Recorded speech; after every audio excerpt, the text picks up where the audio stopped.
తిరుమల ఆలయంలో మహిళల ప్రవేశానికి సంబంధించి గతంలో వెలువడిన తీర్పును జస్టిస్ సూర్యకాంత్ నేతృత్వంలోని 9 మంది జడ్జీల ధర్మాసనం సమీక్షిస్తోంది.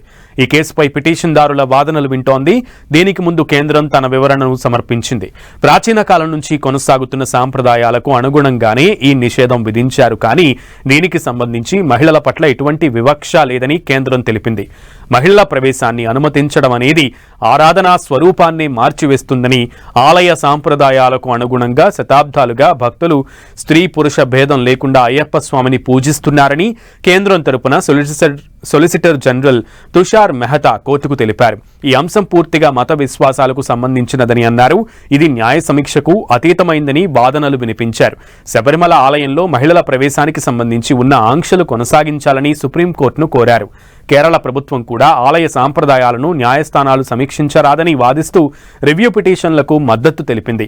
శబరిమల అయ్యప్ప ఆలయంలోకి 10 నుంచి 50 ఏళ్ల వయసున్న మహిళల ప్రవేశంపై నిషేధాన్ని రద్దు చేస్తూ 2018 సెప్టెంబర్లో అప్పటి సీజేఐ దీపక్ మిశ్రా నేతృత్వంలోని 5 సభ్యుల ధర్మాసనం చారిత్రక తీర్పు ఇచ్చింది.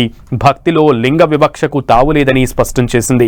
ఈ తీర్పుపై దేశవ్యాప్తంగా పెద్ద ఎత్తున సమీక్ష పిటిషన్లు దాఖలయ్యాయి.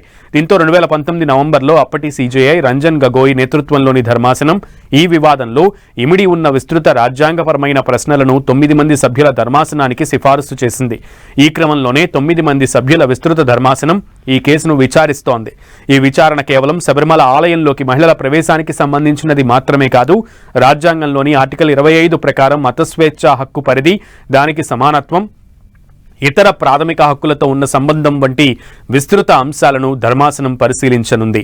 మతపరమైన ఆచారాల్లో న్యాయస్థానాలు ఎంతవరకు జోక్యం చేసుకోవచ్చు, అత్యవసర మతపరమైన ఆచారం అంటే ఏమిటి అనే అంశాలను కూడా తేల్చనుంది.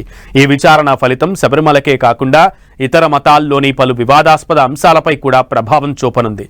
ఇతర మతాల వారిని వివాహం చేసుకున్న పార్సీ మహిళలను అగ్ని దేవాలయాల్లోకి అనుమతించకపోవడం, దావూదీ బోహ్రా వర్గంలో వెలివేత, బహుభార్యత్వం, నికాహ్, హలాలా వంటి ఆచారాల భవిష్యత్తు ఈ తీర్పుపై ఆధారపడి ఉంది.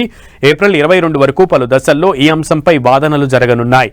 ముందుగా విస్తృత రాజ్యాంగపరమైనటువంటి అంశాలపై ధర్మాసనం స్పష్టత ఇచ్చి ఆ తర్వాత శబరిమల వంటి వ్యక్తిగత కేసులపై విచారణ జరగనుంది.